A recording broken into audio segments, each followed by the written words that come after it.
Assalamualaikum warahmatullahi wabarakatuh. Perkenalkan, nama saya Syalfa Oktaviana Wijaya dengan NIM 10200240028 dari kelas sesi 4807. Tujuan saya membuat video ini adalah untuk memenuhi tugas 2 mata kuliah Integrasi Aplikasi Enterprise, di mana saya akan membahas apa yang sudah saya kerjakan di tugas 1, yaitu mendemonstrasikan hasil lognya. Kemudian saya akan menjelaskan juga implementasi SOA atau Service Oriented Architecture pada aplikasi Galaxy Cinema Explorer yang saya sudah buat. Pertama-tama mari kita demonstrasikan terlebih dahulu. Di sini ada beberapa kategori, yaitu ada kategori untuk semua, yaitu movie dan series, ada kategori movie saja, dan ada series. Kemudian di sini kita bisa coba untuk searching film Loki, di mana film Loki ini merupakan film series. Ketika dia di semua, dia akan tampil film Loki meskipun itu series. Seperti ini, kita di sini dapat melihat detail dari film tersebut. Di sini ada kategori filmnya, yaitu ada action, adventure, dan fantasi. Kemudian ada rating dari filmnya, aktornya, tanggal rilisnya, dan juga ada sinopsis singkatnya. Kemudian, jika di movie kita searching film Loki, itu tidak akan muncul karena film Loki merupakan series. Kemudian jika kita di series, film Loki akan muncul kembali.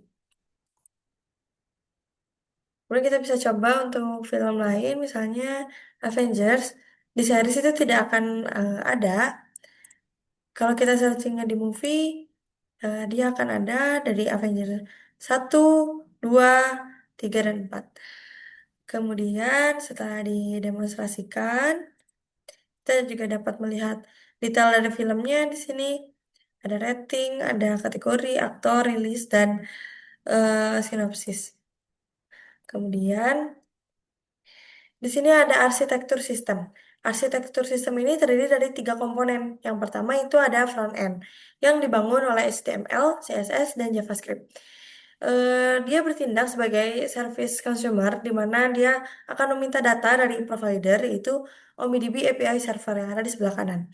Dia bertindak sebagai provider, yaitu dia memberikan data yang dia miliki.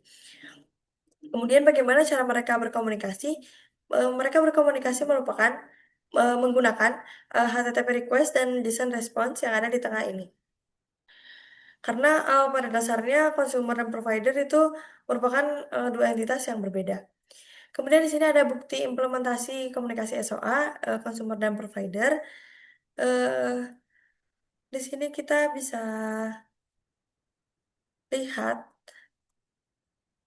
di function search movie ini tuh ada di bagian terakhirnya kita bisa melihat kita melakukan fetch.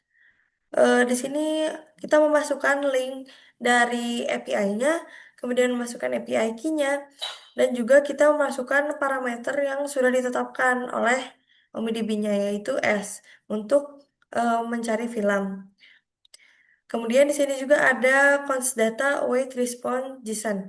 Selain fetch, kita juga fetch itu kan dari HTTP. Di sini juga kita ada JSON untuk responsnya. Kemudian di bagian show detail juga ini eh, menggunakan hal yang sama, ada hal yang terjadi yang sama, yaitu fetch-nya itu HTTP-nya. Jadi aplikasi saya meminta kepada OmniDB API dengan memasukkan parameter ID agar untuk menampilkan detail dari film yang diminta. Kemudian OmniDB API akan mengembalikan dalam bentuk JSON di sini. Kemudian, kenapa itu disebut SOA atau Service Oriented Architecture? Karena ada service provider, yaitu server OmniDB API sebagai penyedia database-nya.